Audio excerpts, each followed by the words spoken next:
Hello ladies and gentlemen, yes, Zeke here again today to bring you the RSI Constellation. This is currently the most popular ship in the RSI lineup, mostly because it is very modular and very iconic looking.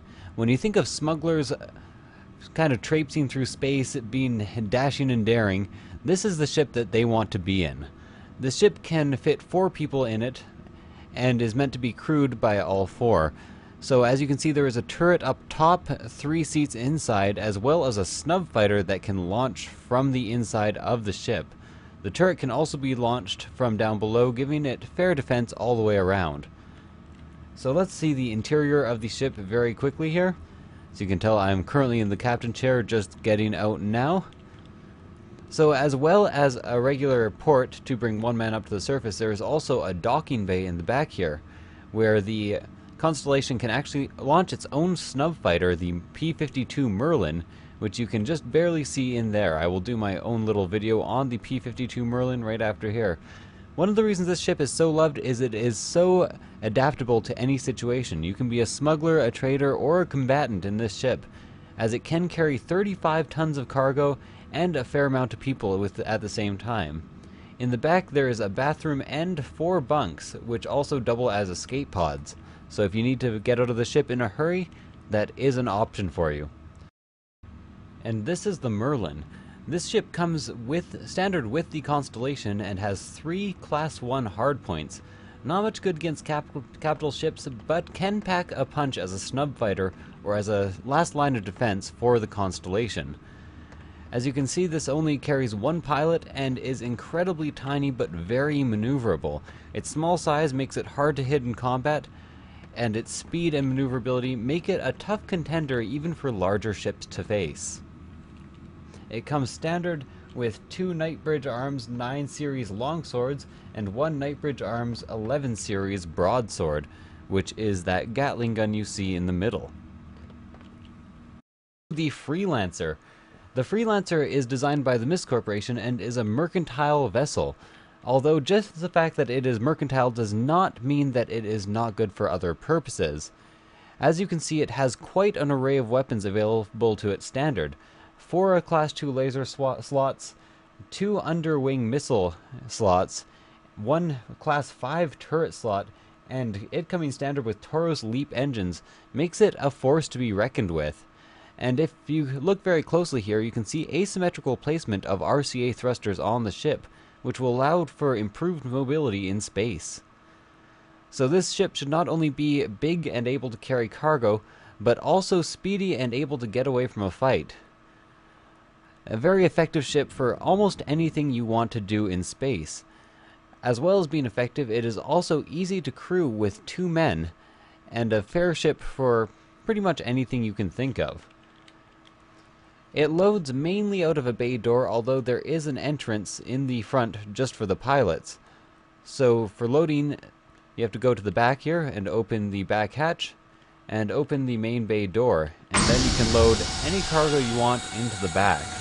This is also where you'll find the turret entrance. Unfortunately, you will have to go behind cargo to get that. The main entrance to the ship is actually at the very front here in the form of a staircase, which you can enter pretty easily, like such. The Aurora 5E is the most basic of all ships offered by RSI. It's one of the original ships to achieve intergalactic travel, and has been refitted for personal use and for more modern use in the current age. It has 3 hardpoints available, 2 of which have absolutely regular guns attached, and 1 which is a missile hardpoint on the roof. There are variations of the Aurora that are more intended for combat or racing. The Aurora is, of course, a 1-man fighter, and as you can see, it has sleeping chambers for 1 inside, as well as a cockpit that is very, very tight to get into. So being one of the smallest ships, it is also one of the least practical ships, but can be fitted out for almost any job. The Anvil Aerospace Hornet is a craft often preferred by the military. This is, of course, the F-7A model, which is more civilian friendly. But either way, it comes with pretty heavy guns, a fair engine, lots of maneuverability, and room for a full turret at the top. This, like the Aurora, is a one-man ship, but is much more versatile in combat. Being meant mainly for combat, it is very, very well designed for maneuverability and dogfighting in deep space. As you can see, the cockpit itself, even though small, is quite advanced and very, very well suited for single-person combat and for maneuverability.